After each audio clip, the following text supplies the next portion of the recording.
YG와 JYP의 책걸상.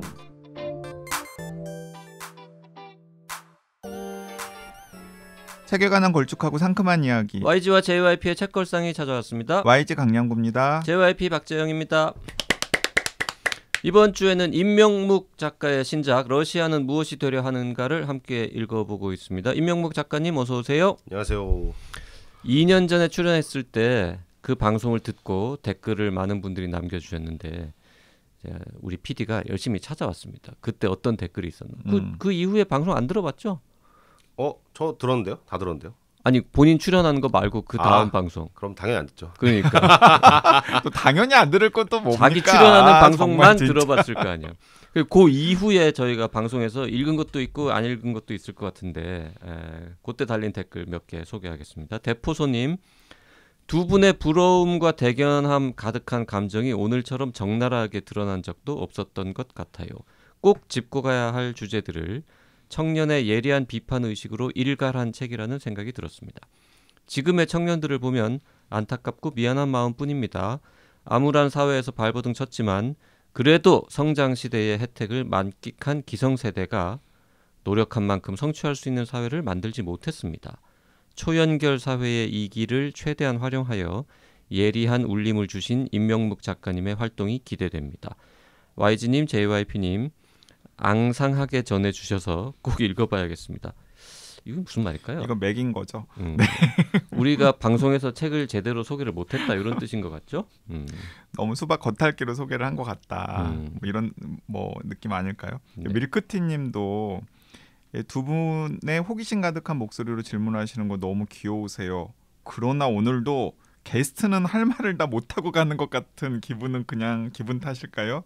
네, 키워드만 들어도 내용이 너무 궁금해집니다. 꼭 읽어보겠습니다.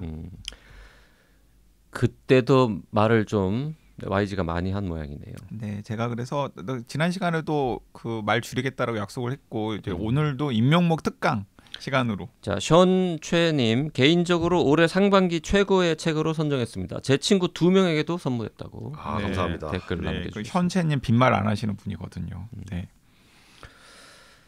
네, 러시아의 한 1000년 가까운 역사를 지난 시간에 숨가쁘게 좀 들어왔는데, 그러면 볼셰비키 혁명 이후에 그 체제? 그게 지금까지 이어지는 겁니까? 그러니까 이제 그게 중요한데 그 소련 저는 이제 소련 이후에 태어난 사람이니까요. 그 다들 소련을 뭐 잘 기억하시리라 생각하는데 소련 기억하죠. 그렇죠. 저는 소련. 네. 저는 초등학교 고학년 때 이제 소련이 몰락했으니까 해체됐으니까. 그래요? 여기는 그 대학 다닐 때. 네, 저는 술 마시고 막 그럴 때. 네, 저는 이미 성인 된 다음에 그랬었는데. 뭐 다들 그게 저는 이제 그때를 살아보지 못했으니까 그게 어떤 느낌으로 다가왔을까 한국 사람들한테 좀 이제 감이 안 잡히는데, 어쨌든 85년도가 됐을 때 이 소련이란 나라가 겉으로는 러시아가 엄청 세 보였지만은 막상 이제 또 뭐 인간을 또 우주회로 최초로 보내고 계몽주의 우리 해보겠다 잘해보겠다 했었는데, 사실은 이 계획 경제의 어떤 그 난점들, 그러니까 공산주의 체제의 어떤 비효율성, 그 다음에 미국이 자꾸 안 놀아주는 무역 쟤네랑 하지 마. 소련이 원래는 달러 엄청 좋아했거든요. 요즘 연구에서 많이 밝혀진 건데, 그러니까 소련 경제가 막 안 굴러가고 그러니까 소련 사람들도 이거 이대로 가도 돼? 이런 생각을 많이 하고 있었고, 심지어 그 스탈린의 후임들로 잡힌 사람들이 다 엄청 80대까지 정치를 막 하니까 이 사람들이 브레즈네프라는 사람이 있었는데 82년에 죽고, 그 다음에 안드로포프라는 사람이 들어왔는데 83년에 죽고, 그 다음 체르넨코라는 사람이 이제 있었는데 84년인가 5년에 죽고, 1년마다 죽으니까 너무 나이 많은 사람들이 지도자가 되니까 빨리 바뀌는구나. 그러니까 사실은 중간중간에 스탈린 체제에 대한 반성이 있긴 했지만은 임명목 작가님의 시각에서 보면은 긴 스탈린 체제가 80년대 초반까지 유지된 거라고도 할 수 있겠네요. 스탈린이 만들어낸 제국이 그때까지 50년을 간 거죠. 30년대부터. 그러다가 이제 소련 안에서도 이거 진짜 늙은이들 이제 안 되겠다. 젊은 놈 좀 뉴페이스 좀 뽑아보자 해서. 근데 늙은이들 안 되겠다고 하면서 왜 JYP를 그렇게 빤히 쳐다보고 있는 겁니까? 그냥 앞에 있으니까 쳐다본 거지. 이 사람이 지금 자기가 더 나빠 지금. 그래서 그 중에서 뽑은 사람이 바로 미하일 고르바초프, 고르비라는. 고르바초프.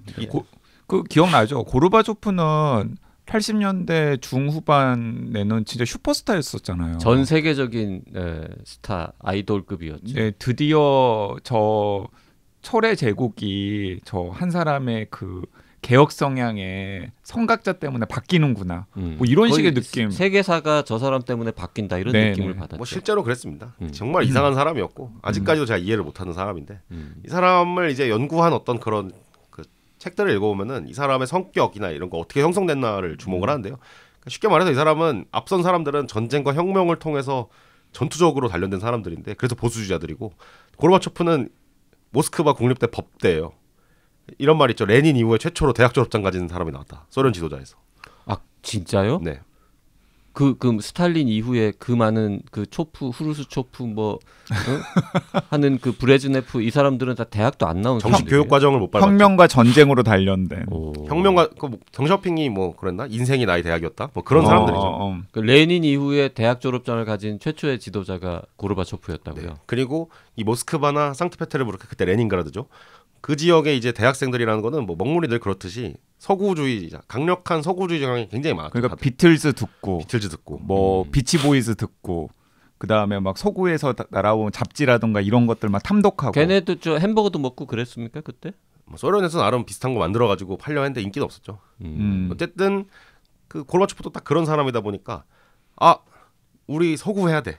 우리 이제는 러시아 이거 무슨 뭐 공산주의니 이런 거 이전에 서구적인 어떤 그런 그 표트르 대제의 노선하고 비슷한 거예요? 어떻게 보면? 그러니까 표트르 대제는 서구화를 하되 군사적이고 제도적인 강철의 약간 그걸로 이제 했던 건데. 그러니까 표트르 대제는 서구화는 하되 기득권은 안 놓겠다. 그렇죠. 근데 고르비는 서구화를 하면서 필요하다면 기득권도 놓겠다. 그렇죠. 공산당을 우리가 날릴 준비까지 돼 있다. 그래서 고르비가 이제 페레스트로이카라는 걸 하죠. 쉽게 말해서. 네. 근데 이걸 하다 보니까 개판이 난 거예요, 진짜. 어디서 개판이 났어요? 그러니까 일단은 소련 경제라는 게 이미 너무 그 뭐랄까 내부에 어떤 그 염증이 많은 상태여가지고 이거를 이제 신중하게 바꿨어야 되는데 그냥 갑자기 내일부터 가격 뭐지 알아서 하십시오 막 이렇게 하니까 경제가 막 안 굴러가기 시작하고. 그러니까 사실은 중국처럼 했어야 됐던 거죠. 그렇죠. 지나고 보면 그렇죠. 중국처럼. 중국은 어쨌든 간에 자유화를 하면서 공산당이 어쨌든 꽉 틀어지고 그 당이 강력하게 통제하는 자본주의 상황에서 시장 뭐 이런 거를 만들었다는 의미로 네네. 중국처럼이라는 게 그런 거죠. 그렇죠. 근데 러시아는 그냥 시장에 맡겨버린 거예요. 갑자기 몇십 년 만에. 처음에는 안 그랬는데 그 이제 고르바초프의 생각에는 공산당 이 관료들이 말을 안 들어먹으니까 보수적인 성향으로 자꾸 개혁을 안 하려 하니까 야 그러면은 언론 자유화해 해가지고 이게 진짜 타격이 컸죠. 이것 때문에 이제 그 소련 내에 있던 수많은 어떤 그런 뭐랄까 역사의 진실들이 막 드러나면서 너 쟤 알고 보니까 우리 아빠 잡아갔던 비밀 경찰이었어. 이런 이제 뭐랄까 그 역사 재평가 운동 같은 게 막 일어나고 무엇보다 가장 타격이 컸던 거는 이 소련을 구성했던 수많은 민족들이 우리 그러면은 왜 우리 탄압했어? 폴란드인들 같은 바르샤바 기구의 폴란드 같은 나라도 왜 스탈린이 폴란드 장교들 갑자기 다 죽여버렸어? 그 갑자기 전국에서 과거사 바로 세우기 운동 뭐 이런 게 벌어지는 겁니까? 그러면? 실제로 그 스베틀라나의 전쟁은 여자 얼굴을 하지 않았다도 이 이후에 이제 정식 출판이 될 수 있었던 거잖아요. 그 전에는 이제 약간 출판도 안 검열이라던가 이런 것 때문에 왜 그 2차 세계 대전 그 대조국 전쟁에 참여했던 거기에 그런 여성들의 목소리를 이렇게 해서 전쟁을 폄하하냐 막 이랬는데 그게 아니고. 그래서 그 여파로 중앙아시아의 그 여러 나라들이 이제 떨어져 나와서 독립하게 되는 겁니까? 그렇죠. 그 과정에서 이제 뭐 이게 러시아인들과 싸우는 것도 있는데 그 민족들이 지들끼리도 막 싸우면서 못 살겠다. 니네랑 같이 못 살겠다.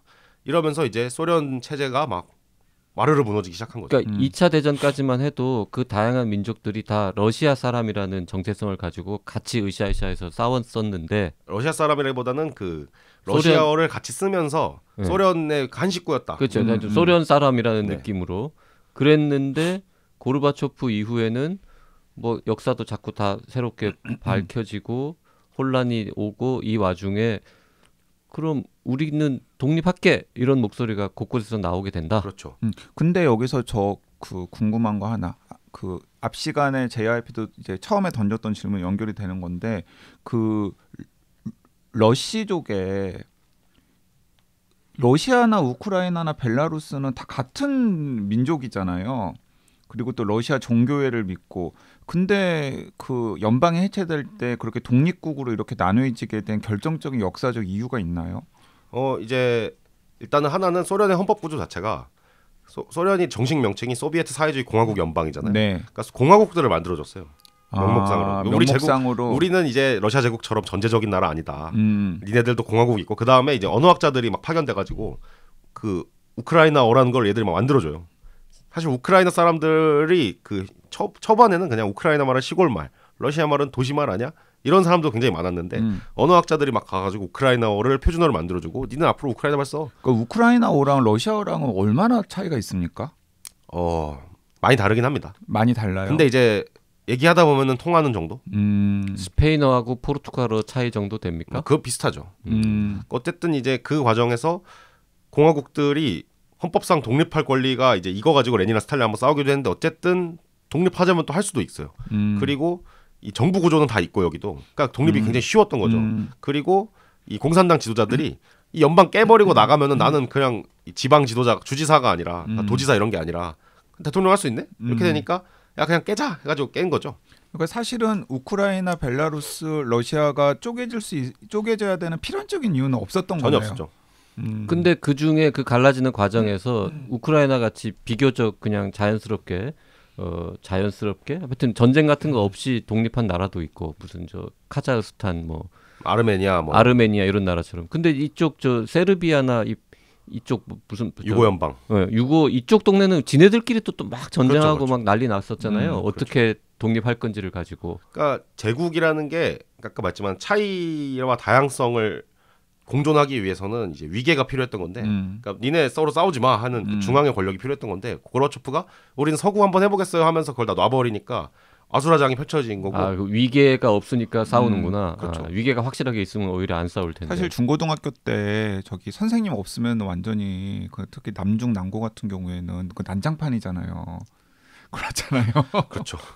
정글이죠. 네, 정글 그런 상황이 벌어진 거죠, 사실. 그러니까 이제 그런 상황에서 러시아가 독립을 하겠다고 나옵니다. 이게 말이 웃기잖아요. 소련의 주인이 러시아인데 러시아가 독립을 하겠다고 나오잖아요. 이거를 실제로 말한 사람이 엘친이죠.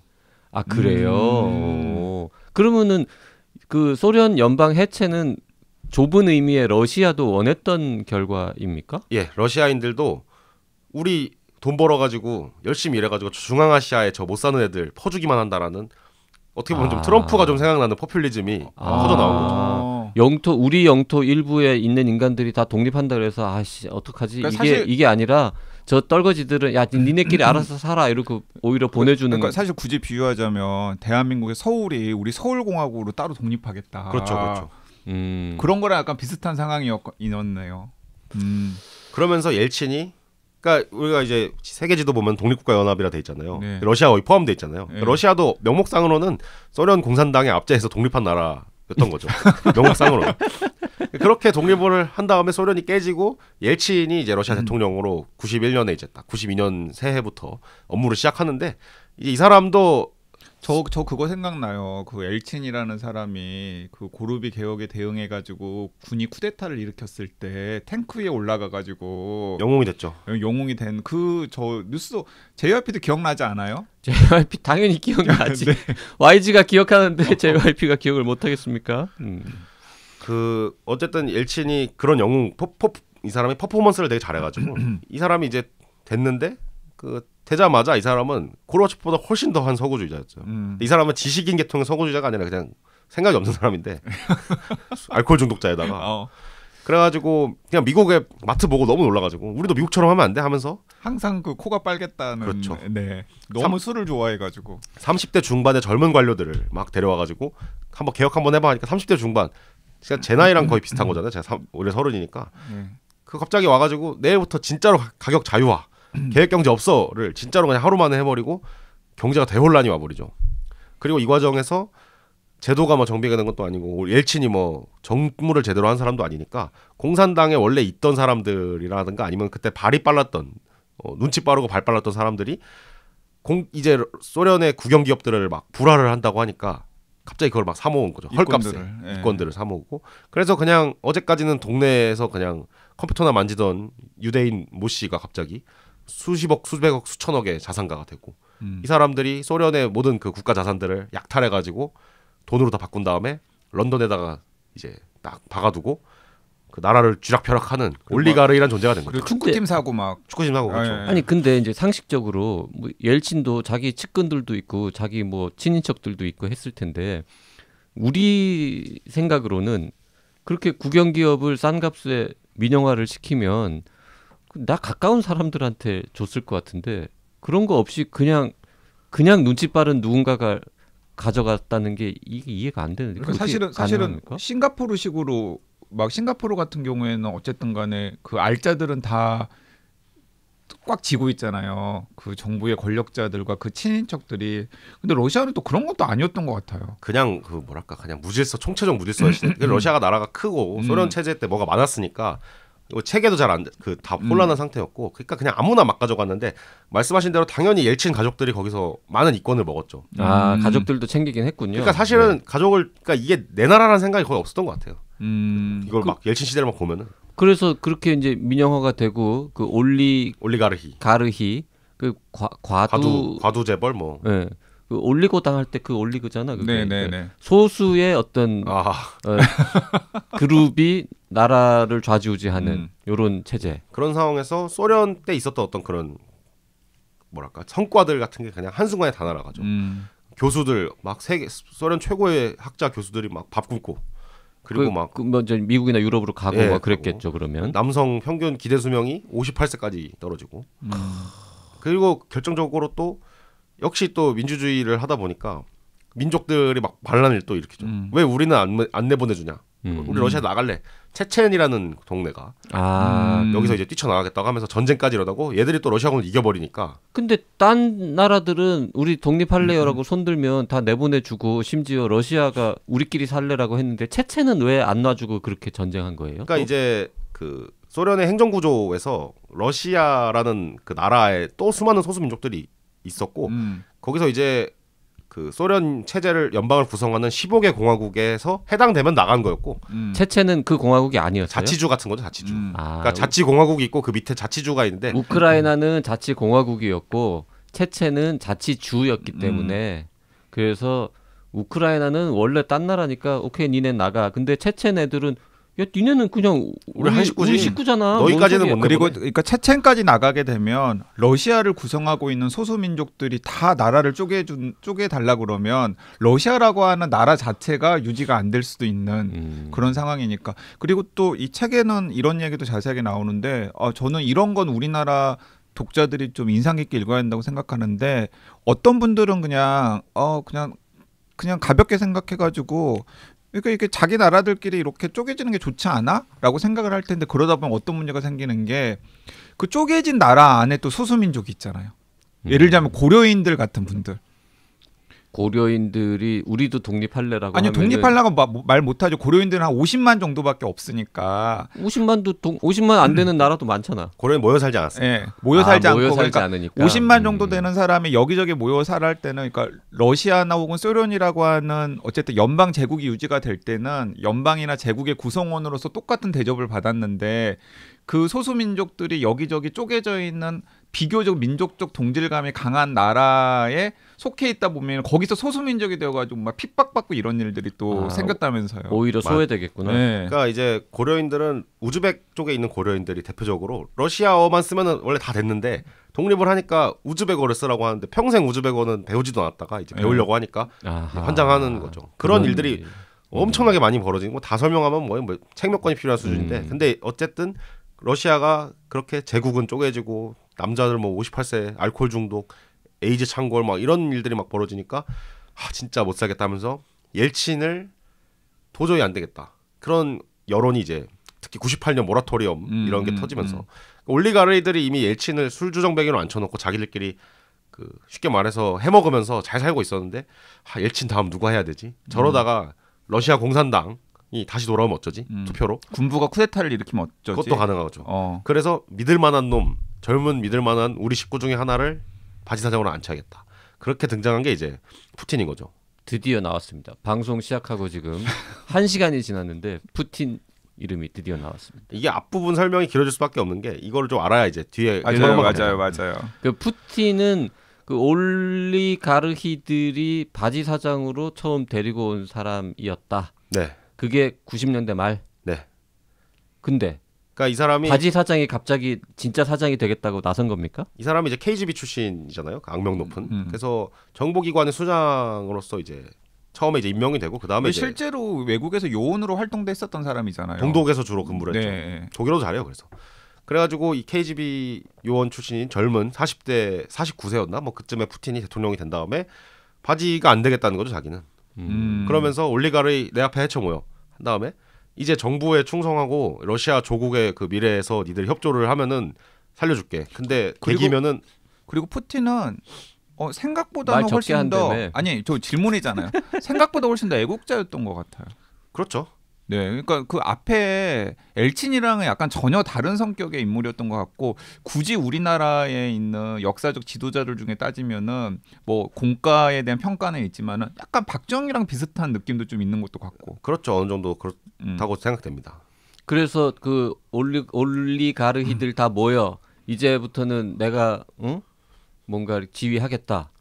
그렇죠. 그래갖고 그 올리가르히들을 볼 때는 황당했겠네요. 말 안 듣는 사람들 바지 사장 많잖아. 만만한 놈, 믿을만한 놈 세워놨더니 저 새끼가 뒤통수를 치네 이렇게 된 거겠네요. 그렇죠. 그래서 그때부터 올리가르 사냥을 시작합니다. 자기 마을에 안 드는 약간 조폭 영화 같아. 이런 이 대목들은 그렇잖아요, 그렇죠? 그렇죠, 진짜로. 이런 거는 왜 저 푸틴의 이 일대기 같은 거는 왜 넷플릭스 시리즈로 안 나와? 그러면 많은 사람들이 더 빨리 이해할 텐데. 그러면 이제 정부한테 암살당할 수도 있기 때문에. 아 푸틴이 그 제작자를 가서 없애버릴 수 있겠구나. 스타벅스 차를 먹었는데 갑자기 방사성 중독되어가지고 죽고. 그래서요. 그 과정에서 이제 올리가르들 막 수사, 이제 KGB, 검찰, 그다음에 군부 이런 거를 쫙 잡은 다음에 얘네를 가지고 수사를 막 하고 털어버리고 털어서 먼지 안 나오면 먼지가 아니라 거의 오물을 막 붙인 애들이니까 올리가르라는 게. 근데 이제 자기 편 자기한테 말 잡는 애들은 이제 얘네를 잡아가지고 얘한테 보상해주고 야, 네가 얘 거 먹어 이렇게 이제 해주면서 그 다음에 여기서 결정적으로 중요했던 푸틴한테 호재가 유가가 그때부터 막 다시 올라가기 시작한 거죠. 러시아란 나라가 이제는 소련 때도 사실은 70년대부터 그랬는데 석유를 팔지 않으면은 나라 운영이 안 될 수준으로 이제 석유 의존도가 굉장히 높아졌는데 유가가 떨어져서 고르바초프가 개혁이 망한 가장 큰 원인 중에 하나도 유가가 떨어져서거든요. 80년대 조유가였으니까. 우리는 3조 5항으로 너무 신났는데 소련은 죽을 맛이었죠. 그 전두환한테는 되게 좋은 일이었는데 고르비한테는 나쁜 일이었군요. 그렇죠. 그 3저 시스템이. 그리고 고유가가 되면서 푸틴이 돈이 막 들어오니까 원래는 그 돈이 들어오면 다 올리가르를 통해서 런던으로 갈 거였는데 모스크바로 다 이제 뭉쳐한 다음에 인프라 재건해 제도 다시 정비해. 그러면 푸틴이 집권한 이후에 러시아 국민들의 살림살이는 나아진 겁니까? 비교가 안 되게 나아졌죠. 그건 뭐 부정할 수 없죠. 그래서 지지도가 높은 거예요? 그러니까 그 90년대의 그 기억과 2000년대의 재건 20년을 기억하는 사람들은 무조건 푸틴이다. 왜냐하면은 푸틴을 싫어할 수도 있지만은 바꿔봤자 또 엘친 같은 놈 나오면은 이거 어쩌나. 그 푸틴이 싫을지언정 그 전에 사람들은 더 싫었으니까. 네. 그리고 푸틴이 있는 동안에 내 살림살이가 나아졌으니까. 그렇죠. 그래서 그 헌법에도 불구하고 총리가 되어서 대통령 하다가 총리가 되어서 계속 실권을 유지하고 그 다음에 또 대통령이 되고 한 20년 넘게 지금 집권하고 있는 그렇죠. 셈이죠. 2000년부터 계속 하고 있습니다. 그 이 대목에서 그 임명목 작가님 러시아는 무엇이 되려 하는가랑 같이 읽으면 좋을 법한 책이 한 권 있어가지고 제가 소개하는데 그 비정상회담이라고 하는 그 예능 프로그램 있잖아요. 거기에 러시아 대표로 나온 일리아라고 하는 분 기억하는 분 있을지 모르겠는데 그분 책을 냈어요. 예, 지극히 사적인 러시아라고 하는 책을 냈는데 제가 그냥 러시아에 대해서 아는 게 별로 없어가지고 작년에 나왔을 때 그냥 우연히 잡았는데 너무 재밌는 거예요. 그러니까 우리가 러시아에 대해서 이제 궁금했던 것들을 그냥 러시아 사람의 시각에서 어제 러시아 국적을 가졌던 사람의 시각에서 이렇게 정리해 놓은 책인데 거기 보면은 이제 푸틴에 대한 인기 부분도 나오거든요. 그게 임명목 작가님의 방금 이야기한 거랑 거의 유사해요. 그 지금 작년에 읽었다고요? 네. 그렇게 재밌는 책을 작년에 읽었는데 왜 지금까지 나한테 얘기를 안 아니 했어요? 러시아에 관심이 없잖아요. 비소구 사회에 관심이 없잖아요. 그 이번에는 왜 얘기했어 이 책은? 이 책은 임명목 작가님의 훌륭한 책이니까 제가 이야기를 한 거고. 그래서 푸틴이 이제 인기가 있다까지 이해를 네. 했어요. 그 이제 우크라이나하고는 왜 전쟁하는 겁니까? 자, 여기서 푸틴의 생각은 네. 사실은 서구냐 러시아냐에서 딱히 우리가 뭐 서구까지는 아니더라도 서구랑 친하게 지낼 수 있다는 생각은 했죠, 이때는. 처음에는. 처음에는. 그리고 서구도 그랬어요. 그래 뭐 우리가 쟤들 껴주진 않을지라도 쟤네들이 가스 싸게 팔아주면은 우리는 뭐 완전 좋지 뭐 이렇게 이제 파트너십이 맺어졌었는데. 그리고 그러니까 그때만 하더라도 미국도 푸틴 좋아했었던 걸로 저는 얼핏 기억이 들고 그렇잖아요. 그렇죠, 그렇죠. 갑자기 사이가 나빠졌어요. 어느 순간에. 왜냐하면은 이제 러시아까지는 러시아에서 푸틴이 막 이제 강력하게 뭘 하겠다고 하면서 독재를 막 하려 하는 것까지는 미국도 참아줄 수 있어. 근데 이제 이 주변국들, 소련에서 탈출한 주변국들에서도 같은 일이 벌어지죠. 그러니까 둘 중 하나였어요, 이 나라들은. 그러니까 민주화를 하거나 서구식 민주화를 하면서 막 색깔혁명이라고 하는 어떤 민주화 시위가 성공을 하거나 아니면은 공산당 때 하던 애들이 30년째 하거나 아니면 아들한테 물려주거나 막 이런 둘 중에 하나였는데 푸틴 입장에서는 민주화 시위를 해가지고 뭐 그것까지는 참아줄 수 있는데 러시아에 자꾸 반러시아로 가겠다. 그리고 막 우리한테 시비를 걸겠다. 이렇게 가면은 우리는 곤란하다라는 입장으로 계속 이제 그 압박을 가했었고 그 여기서 이제 세계관의 갈등이 이제 뭐랄까 씨앗이 심어진 거죠. 그러니까 우크라이나나 뭐 조지아 뭐 이런 나라들에서는 우리는 서유럽에 함께 할 거야. 우리 이제 니네 러시아 아시아 놈들하고 안 놀아라고 하니까 러시아 입장에서는 야 니네가 왜 우리랑 안 놀아? 니네 그리고 거기 안에 러시아인들 살잖아. 왜 얘들 괴롭혀? 이런 이제 식으로 이제 갈등이 이제 빚어지면서 푸틴이 계속해서 막 정치적 개입을 하고 선거를 막 뒤집어 보려고 하고 이렇게 하니까 미국 입장에서는 이거 안 되겠네. 푸틴 쟤 저거 지네 나라 안에서나 저러지 밖에서까지 저런다고? 이러면서 이제 갈등이 시작되고 결정적인 사건이 리비아의 카다피가 아랍의 봄으로 심지어 그리고 미국과 나토군의 공습으로 날아가는 걸 보면서 푸틴이 이대로 가다가는 우리도 날릴 수 있겠다 쟤들이. 그 우크라이나나 조지아에서 한 거 봐라. 그리고 여기서 생각이 딱 드는 거죠. 우리가 만약에 이 푸틴 내가 날아가서 이 통합 러시아당의 어떤 그 정부가 날아가가지고 러시아가 서구식으로 막 다시 하게 된다. 그러면 다시 한번 엘친 시대 버전 2다. 우리 다시 한번 민족들 간에 막 찢어질 거고 자원 막 팔아먹는 올리가르들이 나라 그냥 개판 만들 거고 이런 어떤 그 제 생각에 사명감이 그러니까 뭐 그게 좋다 나쁘다가 아니라 이 사람은 그렇게 생각할 수밖에 없었던 거죠. 그러면서 이제 2011년을 기점으로 푸틴과 그 미국의 사이가 굉장히 나빠지고 이제 결정적으로 2013, 14년에 우크라이나에서 우린 진짜로 민주주의 할 거야. 우리는 이제 서유럽 할 거야. 라고 나가려고 하니까 푸틴이 이것만큼은 못 참는다. 너희들 정말 데드라인을 넘어버렸어. 해가지고 레드라인을 넘어버렸어. 해가지고 군을 끌고 가가지고 우크라이나 그 내전에 개입하게 되는 거죠. 그러니까 저도 그 이번에 임명목 작가님 책 읽으면서 이제 확실하게 감을 잡았는데 우크라이나도 그 서쪽이랑 동쪽의 민족 구성부터 시작해가지고 러시아에 대한 입장이 좀 이질적이더라고요. 많이 일적이죠. 근데 우크라이나가 러시아랑 안 친하게 되면서 서유럽이랑 친하게 지내겠다라고 했을 때 러시아에 생기는 실질적인 피해가 있어요? 하나는 이제 푸틴 입장에서는 그러니까 이런 일들이 우리나라에서도 일어나면 어쩌지? 라는 그 공포가 있고 우크라이나는 어쨌든 굉장히 어쨌든 주변에 있는 큰 나라 중에 하나니까 러시아의 그 세력권 안에 있었던 나라 중에서 그리고 두 번째는 이 정서적인 문제. 야 우리가 그래도 딴 애들은 몰라도 우리 벨라루스, 우크라이나, 러시아 이 세 나라만큼은 한 식구 아니야? 우리가 남이가 슬라브족 같은 슬라브족 국가인데 그래 뭐 저기 아제르바이잔이나 뭐 조지아 애들이 우리한테 그러는 거는 뭐 좀 우리 좀 이웃이니까 이웃끼리 사이 좀 나쁠 수 있지. 근데 우리 형제잖아. 이런 이제 정서적인 문제. 그리고 군사적으로도 굉장히 이제 위협받는 입장이었고 뭐 여러 가지 복합적 이유가 있었는데 예를 들어서 우크라이나의 뭐 나토 기지가 동쪽 국경에 막 들어온다거나 이러면은 좀 부담스러울 거니까. 그러니까 거기에다가 또 그 러시아의 국방 입장에서 보면은 그 우크라이나 거기 있는 크림반도라는 데가 굉장히 전략적 요충지 중에 하나잖아요. 근데 뭐 그 우크라이나 동부 지역에 대한 영향력을 잃기 싫어하는 그런 것도 있을 테고 사실 그게 좀 이번 전쟁의 핵심 아닙니까? 그렇죠. 근데 결정적으로 그런 군사적 어떤 지정학적 이익에 더해서 우크라이나 나라가 자기들 러시아와는 다르고 우리는 서유럽의 민주국가가 될 거라고 하는 이 정체성을 건드린 우리 너랑 안 놀아. 이게 정말 상처가 마상을 크게 입은 거고 그럼 우리 안에서도 제국 해체하고 쪼개지자 하는 놈들이 자극받을 텐데 이런 어떤 두려움. 그럼에도 불구하고 이 지금 21세기 이 문명 시대에 그 정도 나라들끼리 이렇게 대규모로 전쟁을 벌인다는 건 사실 상상하기 좀 어려운 일이잖아요. 그렇죠. 근데 치고 들어갔어요. 그러니까 이제 2014년에 그 유로마이단 이후에 8년 동안 러시아가 이제 준비를 한 거죠. 사상적, 경제적, 정치적으로. 여기서 이제 사상적인 면을 제가 이제 본 건데 그 이제 그때부터 이제 계몽주의와 자유주의가 아닌, 왜냐면은 미국 애들은 계몽주의나 자유주의적으로 안 살면은 자꾸 시비를 건다고 생각한 거죠. 푸틴은. 야, 너네 왜 시민단체 허용 안 해? 너네 왜 언론 자유 허용 안 해? 너네 왜 성소수자 탄압해? 이런 식으로 계속 나오니까 그거 인권이야. 유엔에서 합의해봤잖아 하니까 푸틴 입장에서는 반박할 말이 필요했던 거고 그 반박할 이념을 우리는 찾겠다 하면서 이제 러시아에서 굉장히 극우 사상들이 많이 퍼져나가고 그 사람들이 대체로 주장한 거는 제국이 왜 나빠?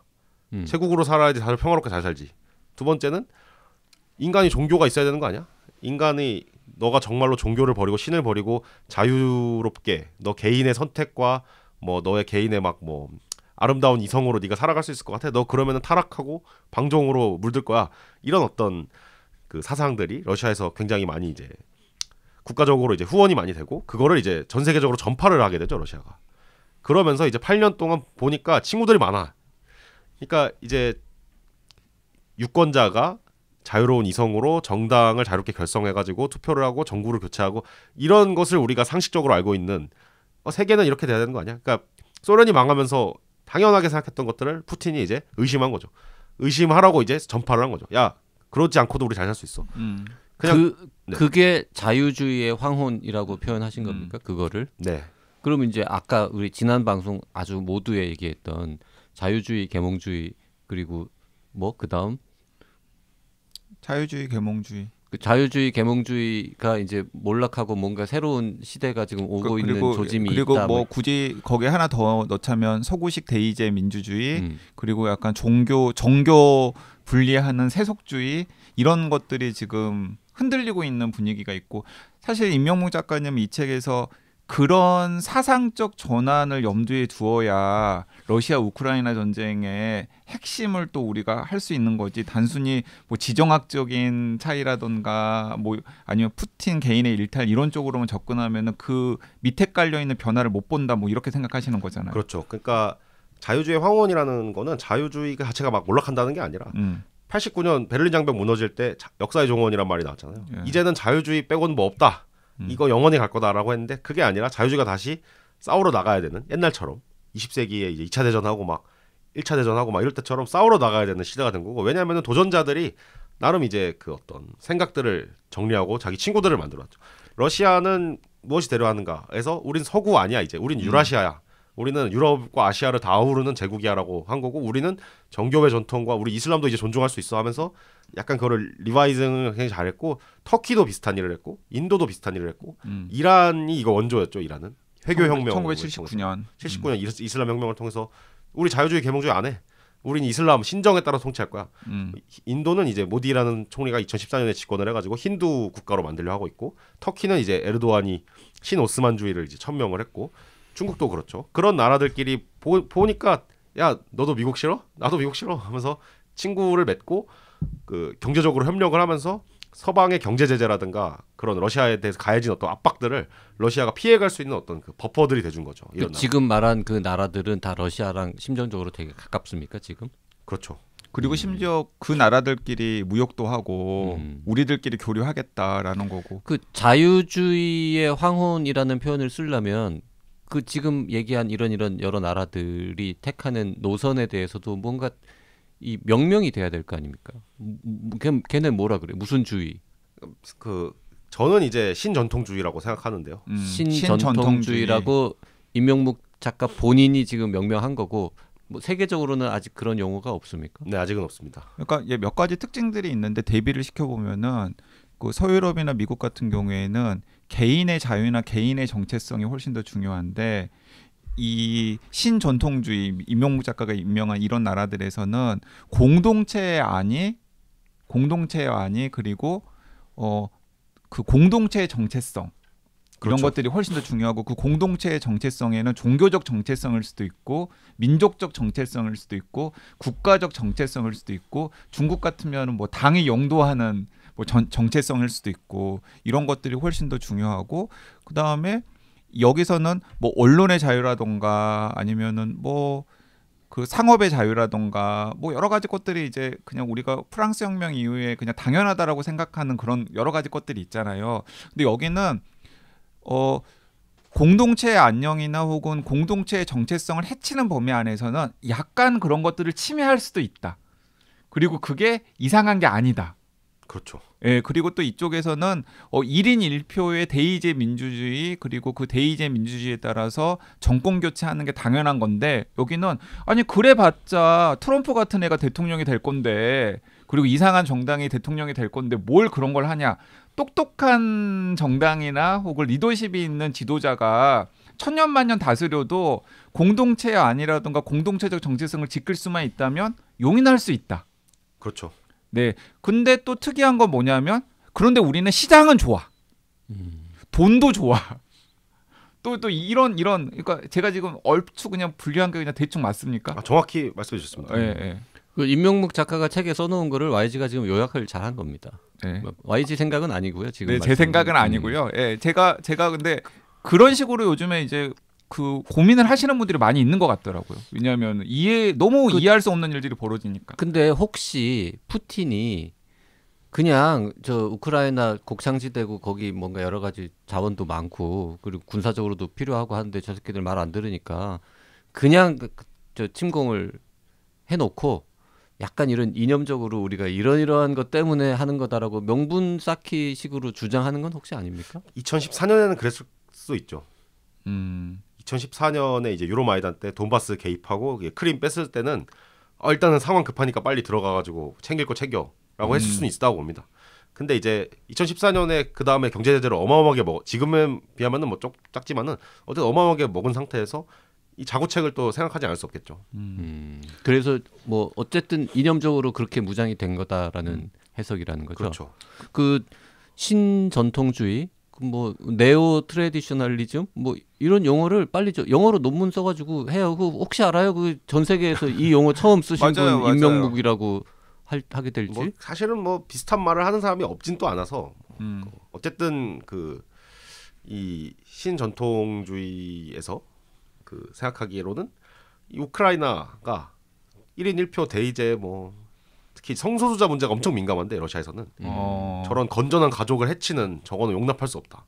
뭐 이런 거를 이제 막 하려고 하면은 저게 러시아까지 들어오면은 안 된다라는 생각이 이제 그거를 이제 뭐랄까 지금 꽤 긴 시간에 걸쳐서 책의 내용 중에 이제 일부 얘기했는데 그래봐야 진짜 일부 얘기하는 거죠. 그리고 사실은 책을 읽으면은 지금 그 임명묵 작가님 말씀 들으면서 이제 중간중간에 당연히 청취자들도 빈 공백들이 있을 것 아니에요. 그 공백들이 너무나 놀랍게도 다 맞춰집니다. 그러니까 책을 꼭 읽어보시기를 권해드리고 싶고요. 사실 저는 지금 이게 무슨 귀신 신 하나 까먹는 이야기가 아니라 굉장히 중요한 앞으로 세상이 어떻게 굴러가는지와 관련해서 중요한 뭔가 지금 아젠다를 지금 임명묵 작가님이 제기했다고 생각하는데 왜냐하면 그 이른바 신전통주의를 따르는 나라들이 다 큰 나라들이잖아요.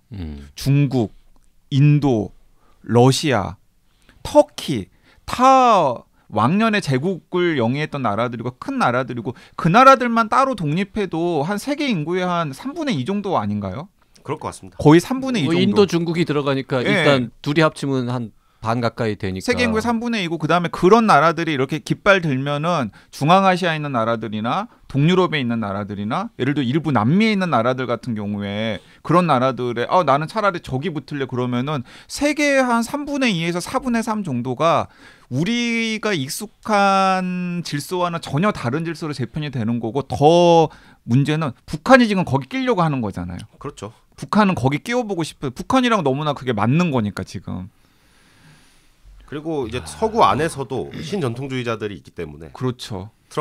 물론 트럼프는 이렇게 생각을 막 깊이 한 사람은 아닌 것 같지만은 그 트럼프의 이제 이데올로기였다는 2016년 당시에 스티브 배넌이 두긴 사상, 그러니까 이 러시아의 신전통주의의 제일 유명한 이데올로그가 알렉산드르 두긴인데 이 사람이 이제 서유럽이나 미국의 그 극우주의자들에게 굉장히 많은 영감을 줬고 그 사람들이 생각하는 것도 다 우리 서유럽이 왜 자유주의 해야 돼? 우리 옛날에 안 그랬잖아 하면서 이제 그 자유주의의 황혼이 지금 말씀하신 그 신전통주의로 이미 확 넘어간 나라들 말고 아직까지 자유주의 국가라고 볼 수 있는 한국을 포함해서 이런 나라들에는 약간 극우파들이 더 늘어난다거나 뭐 아니면은 국민들이 조금 더 보수적으로 바뀐다거나 이런 식으로 반영될 수도 있겠네요. 그러면. 그렇죠. 이제 근데 서구에서 일어나는 일은 보통은 자유주의자들과 신전통주의자들의 격렬한 정치 대립이 서구 사회 좀 특징인 것 같고 한국이랑 일본이 제일 그런 면에서는 그 제일 잠잠한 나라 제가 그러니까 생각하기에. 사실 한국, 일본은 엄청 세속주의적인 나라잖아요. 그렇죠. 뭐 우리는 전통이 없잖아. 종교도 없고 뭐. 사실 그렇잖아요. 저 이 책 읽어보면서 한국은 약간 지금 한국 비하 발언입니까? 아니 비하는 아니고 어쩌면은 그것 때문에 우리는 이제 마지막 그 신전통주의에 대항하는 자유주의 국가로 남을 수도 있어요. 푸틴이 등장하기 되게 어려운 나라. 어려운 나라, 우리나라는. 어려운 나라. 네. 그래서 제목이 자유주의의 황혼 그리고 러시아의 귀환 요 이제 부제가 붙어 있군요. 러시아는 무엇이 되려 하는가가 책 제목인데 뭐가 되려고 하는 것 같습니까? 마지막으로. 그러니까 결국에는 그 제가 생각하기에 큰 그림에서는 진짜 세계 질서 재편까지도 원할 수 있다. 그거를 그리고 그 리드하는 주요 국가 그러니까 이 소련 때는 자기들이 막 혁명을 해가지고 세계를 막 역사를 진보시키겠다 이런 생각이 굉장히 강했던 나라죠.